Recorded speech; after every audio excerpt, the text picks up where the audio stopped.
Well, days after the deadly London attack that killed 7 people, Pakistani authorities have now raided a restaurant allegedly owned by the relative of one of the attackers. The London Metropolitan Police have identified 2 of the attackers behind the London terror attack. One is a man of Pakistani origin. Take a look. 23-year-old Khurram Boot, who was born in Pakistan but moved to London as a child with his family.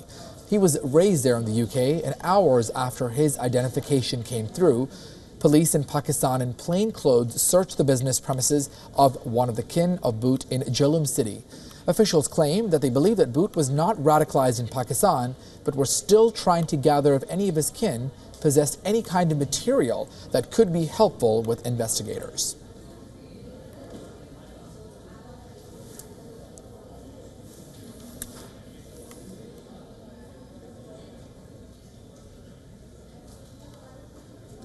Again, a quick update on this story. Police in Pakistan are now raiding the family and the relative members of one of the suspects, Khurram Boot, who was from Pakistan. He moved to London as a child. Right now, they haven't released the 3rd suspect. Police killed all 3 suspects within 8 minutes on Saturday after a rampage took place at the London Bridge and a nearby Borough Market, where 7 people were killed and about 48 others were sent to the hospital. About 21 of them are still in critical condition.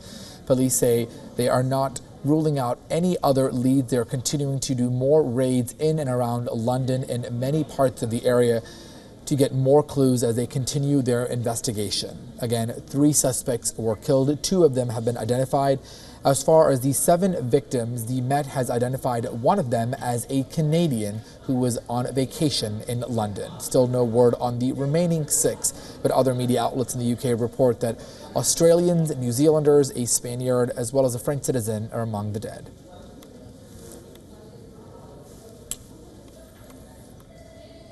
Also an update on this story. Police say that they have released all of the 12 people that they had gathered earlier in connection with them.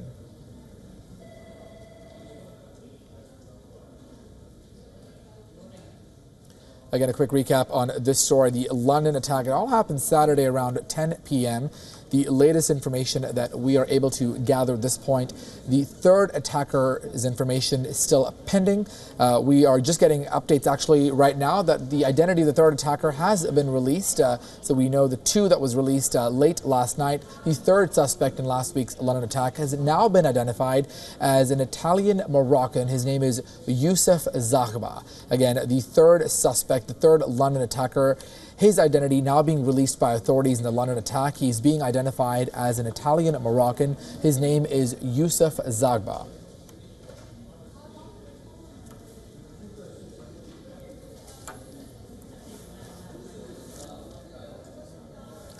All right, let's go to WION's Pratyush Dubey on the phone line with the very latest. Pratyush, right now we do know the names of all 3 attackers, one a Pakistani, the 2nd a Libyan or Moroccan, and the 3rd just being released by authorities as a Moroccan or Italian, Youssef Zaghba. What else do we know at this point in terms of the investigation as it moves forward? Well, it's an important clarification at this stage, Archit. What we know is that the identity of the 3rd attacker has been not released by London's Metropolitan Police, but in fact this has come from Italian media who have claimed that Youssef Zaghba was a person of interest. He was known to the Italian security agencies, and he was on their watch list. However, he did manage to come to London. Now all that link, that entire story will be investigated and reported. What we can confirm is that there are reports that have been quoted by media outlets even in the United Kingdom, but that originated in Italy, that claimed that the 3rd person was a man of Moroccan origin, but he was an Italian and who went by the name of Youssef Zaghba. This is the information that we can give you at this moment.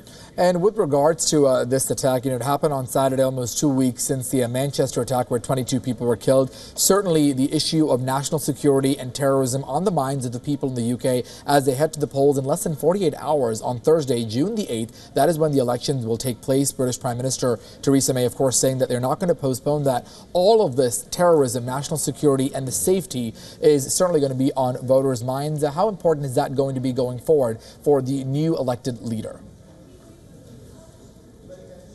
attack is going to play on the mind of voters, and we read some media reports, and while speaking to experts who are covering the elections, we also learned that Theresa May's own record over security when she was the secretary has come under the scanner, because some of these people, including Khurram Butt, was already known to the authorities. However, the investigating authorities themselves, Archit, have taken great pains to point out the fact that while an individual such as Khurram Butt was known to them, it was impossible for them to have discovered that that he had hashed a plot or something of this, a conspiracy of this nature was being plotted. The reason being this, that they said that, and this I'm reading out from a statement that came day before yesterday, where they said that just in the last 6 months, nearly 12 or 13 major plots have been thwarted. More than 30,000 people have been investigated. When such large-scale investigations take place without concrete intelligence, it's going to be very difficult to try and stop such attacks from happening. Another thing that's coming out from the investigation is that Khurram Butt, Rachid Radon, and now Youssef Zaghba were all young individuals, and they did not have access to more deadly weapons, which would have led to more deadly carnage. So this was definitely something that sort of happened very shortly, very quickly. This was done in a hurry. This wasn't an elaborate, well laid out plan. This is what some media agencies in the United Kingdom are reporting right now. All right, Pratyush, giving us the very latest. We're going to continue this developing story as we move forward. The third London attacker now being identified by Italian media. The Met have not released this name yet, but Italian media are reporting him as an Italian Moroccan who was on a watch list of sorts, Youssef Zaghba. Yesterday evening, the Met released the other two suspects with regards to the London terror attack. Let me now go over straight to WION's London Bureau Chief, Mandy Clark, standing by. Mandy, significant developments being made on the London terror attack. We know from at least authorities in both sides, one was of Pakistani origin, one was of Libyan Moroccan, and this third latest suspect by Italian media saying he's Italian Moroccan. How important is this information as the investigation continues? Well, it is very important, and what we're hearing, and this all coming from Italian media, the Met is not confirming his identity at the minute. But if it is Youssef, then he was stopped from attempting to go to Syria, but at the same token, since he was an Italian passport holder, he was able to easily come into the UK. Now that will raise against the alarm bells about the issue when it came to Brexit. Part of it was that free movement of people, that Britain wanted to control its borders. The fact this person was on a watch list and he freely came from Italy into the UK, that is going to raise some questions. And it's clearly, even though they're on a watch list in Italy, there's Europol. So the UK would have been aware of his movements, and when he would have crossed the border, he would have been also on the UK watch list, because it's a Europe-wide watch list. It's not just those separate countries that only watch their terrorists. They share information. It's a key part of surveillance in Europe. But then the question is, if this man was on watch list, why was he able to enter into the UK freely? So there'll be lots of questions. Of course, these are unconfirmed reports at the minute. It's not being confirmed by Metropolitan Police, but certainly a lot of sources out there in the Italian media naming him as the third attacker. All right, and quick updates also coming in within the hour. In fact, 11 o'clock local time, there was a 1-minute silence as a mark of tribute to those affected by the terror attack on Saturday. Officers from the Peckham police station also observed that 1-minute silence lining up. And yesterday evening, there was a candlelight vigil at London Bridge to honor and pay respects to those who lost their lives. Again, 7 people who were killed. The Met identifying one of the victims as a 30-year-old Canadian woman.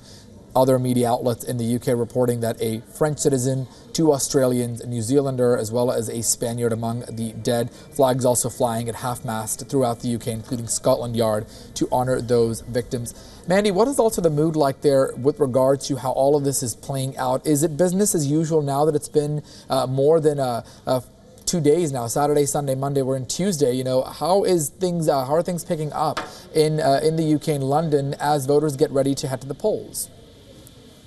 As a public, overall, it is business as usual, and I think that is overwhelmingly their simple act of defiance is not to change their lifestyle. But we are noticing that this terror attack is becoming terribly politicized. Days before the election, it's hard questions are being asked about Theresa May, who was Home Secretary at the time, who cut police numbers. But then again, Jeremy Corbyn, the Labour leader, has always been against increasing security. So both sides are accusing each other of being weak on fighting terrorism, and a lot of Londoners are resenting the fact that it's become a political issue so early after the attack, and not really giving the city time to process and grieve about what's happened. All right, Mandy Clark getting us the very latest from London on the attacks with regards to the terror attack. Right now, the third attacker being identified as Youssef Zaghba from Italy, Italian, Moroccan by Italy's media. The Met not releasing that information just yet. Of course, we'll track this story and bring you the very latest on our website and in this broadcast as it comes to our newsroom.